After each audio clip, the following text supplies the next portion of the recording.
Everyone, welcome back. मैं मधु और आज का टॉपिक है the chosen vessel by Barbara Baynton. इनका बर्थ हुआ था 4 जून 1857 को ऑस्ट्रेलिया में और इनकी डेथ हुई थी 28 मई में 1929 को ऑस्ट्रेलिया में। ये ऑस्ट्रेलियन राइटर थी जिनको इनकी शॉर्ट स्टोरीज के लिए काफी जाना जाता है, जो कि बेस्ड होती थी बुश लाइफ पे। बुश लाइफ मतलब ऑस्ट्रेलिया के जंगलों की जैसी लाइफ होती है, उस पे बेस्ड होती थी। द चोजन वेसल ये ड्रामेटिक शॉर्ट स्टोरी है जो कि फर्स्ट पब्लिश हुई थी द बुलेटिन में 12 दिसंबर 1869 में। इसका ओरिजिनल टाइटल पहले था द ट्रैम्प। ओके, तो स्टोरी स्टार्ट करते हैं। स्टोरी में एक लड़की ही जैसी है, यंग वुमेन है जो अपने बच्चे के साथ ऑस्ट्रेलिया के जंगली इलाके में रहती है, बुश एरिया में रहती है। वो घने जंगल तो नहीं होते बट वो मेन वुडेड होते हैं। उसका घर आइसोलेटेड है और जो उसका हस्बैंड है वो भी घर पे ज़्यादातर नहीं रहता है, वो भी काम के लिए घर से दूर रहता है। और जो वो लड़की है जो अपने बच्चे के साथ रहती है, जो वुमेन है एक्चुअली, वो बहुत यंग है, ठीक है, और वो टाउन में रही है, तो उसके लिए जो बुश लाइफ है वो इजी नहीं है। उसके पास गाय है और वो गाय से डरती है, जो गाय के काम करने हैं उससे वो डरती है, पर वो जो अपना फियर है ना वो सामने नहीं आने देती। और उस लड़की का जो हस्बैंड है वो भी उसके साथ कुछ अच्छा बिहेव नहीं करता है और वो अपने घर के आसपास ट्रैक्स देखती रहती है, मतलब पैरों के निशान कि कौन आ रहा है कौन जा रहा है। उसको हॉर्समैन से डर नहीं लगता, घुड़सवार है उनसे डर नहीं लगता, पर उसको स्वैगमैन से डर लगता है। स्वैगमैन किन्हें कहते हैं? ये जो टर्म है वो ओरिजिनेट हुआ था 19th सेंचुरी में। ये जो लोग होते हैं स्वैगमैन होते थे, वो लेबरर होते थे जो जगह जगह जाकर काम करते थे, मतलब थोड़े समय के लिए काम किया, फिर अपनी जगह चेंज कर दी, फिर जाके काम किया, ऐसे, और अपनी पीठ पे ही अपना सामान लाद के चलते थे। एक बार एक स्वैगमैन इसके घर पे आता है, वो उससे खाना मांगता है, वो खाना देती है, ब्रेड और मीट देती है। वो उससे टैबाको और पैसे भी मांगता है। टैबाको और पैसे दोनों ही उसके पास नहीं होते हैं। और उसके हस्बैंड के बारे में पूछता तो वो बोल देती है वो बीमार है। और वो अंदर जाके किचन में अलग अलग तरीके की आवाजें निकालती है, जैसे स्वैगमैन को शक न हो कि घर में कोई है नहीं, मतलब उसका हस्बैंड प्रेजेंट नहीं है, इसलिए वो ऐसा करती है। पर स्वैगमैन समझ जाता है कि घर में कोई नहीं है और स्वैगमैन वहां से जाता नहीं, उसके घर के ही आसपास रहता है और कैंप करता है। स्वैगमैन का डर रहता ही है उस वुमेन को, तो वो अपने जो रात के काम है वो थोड़ा पहले ही निपटा लेती है और वो डोर को अपने बहुत अच्छे से बंद करती है, टेबल स्टूल भी लगा लेती है और चुपचाप अपने बच्चे को पकड़े रहती है, उसको पकड़ के लेट जाती है। और फिर उसको लगता है कि कोई दरवाज़ा खोलने की कोशिश कर रहा है और वो नाइफ से मतलब ब्रेक इन करने की कोशिश कर रहा है, दरवाज़ा तोड़ने की कोशिश कर रहा है। तो अपने ही बच्चे को चुपचाप पकड़े पकड़े वो समझती है कि क्या हो रहा है और वो अपने बच्चे को लेके साइड में खड़ी रहती, कोने में खड़ी रहती है। थोड़ी दूर पे वो घोड़े की आवाज़ सुनती है तो चिल्लाती हुई जाती है।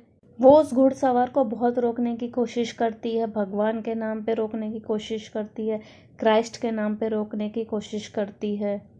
एग्जैक्ट वर्ड है फॉर क्राइस्ट सेक। वो रुकता नहीं है। फिर वो जो स्वैगमैन है उसका रेप करने के बाद उसको मार देता है। पहले जब उसको इस चीज़ का डर होता है तो वो कई बार सोचते हैं कि वो अपने बच्चे को लेकर अपने पति के पास चली जाए, पर वो जब भी इस तरीके के डर की बात करती थी अपने हस्बैंड से तो वो उसका हस्बैंड उसका मजाक ही उड़ाता था।